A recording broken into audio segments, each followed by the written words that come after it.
بازدید رئیس جمهور از راهگذر ترانزیتی شمال غرب کشور، مسیری مواصلاتی به طول 107 کیلومتر که به صورت ریلی و جاده‌ای شرق به غرب آسیا را از خاک ایران به هم متصل می‌کند.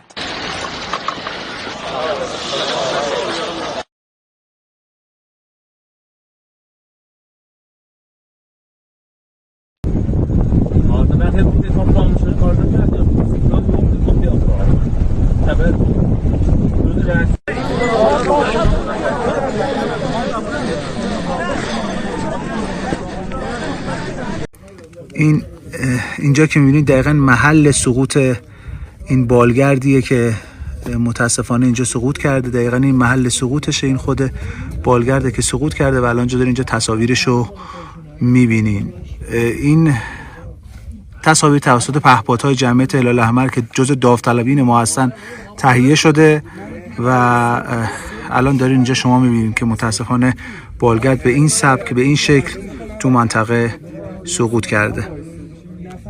دوستان خیلی زحمت کشیدن، به لحظه بودن که بتونن این تصاویر رو ضبط بکنن. سپاسگزارم از همه کسانی که کمک کردن، کمک حال ما بودن در جمعیت هلال احمر، در سازمان امداد جنوب، در تیم پهپادی جمعیت هلال احمر بسیار تشکر میکنم که زحمت کشیدن، این تصاویر رو در اختیار ما دادن و این جستجو رو انجام دادن.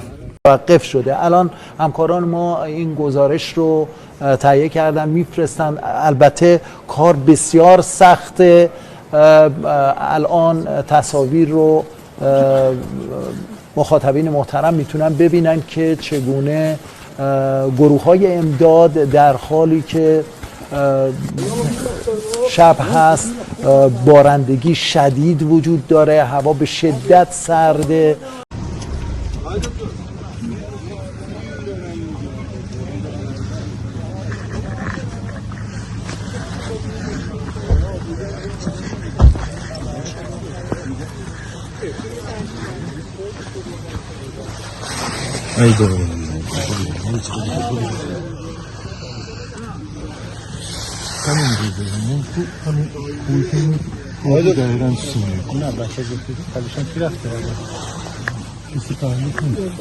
یه نفر پیشش نمیدونم دیگه که نمیدونیم از دنیاست یا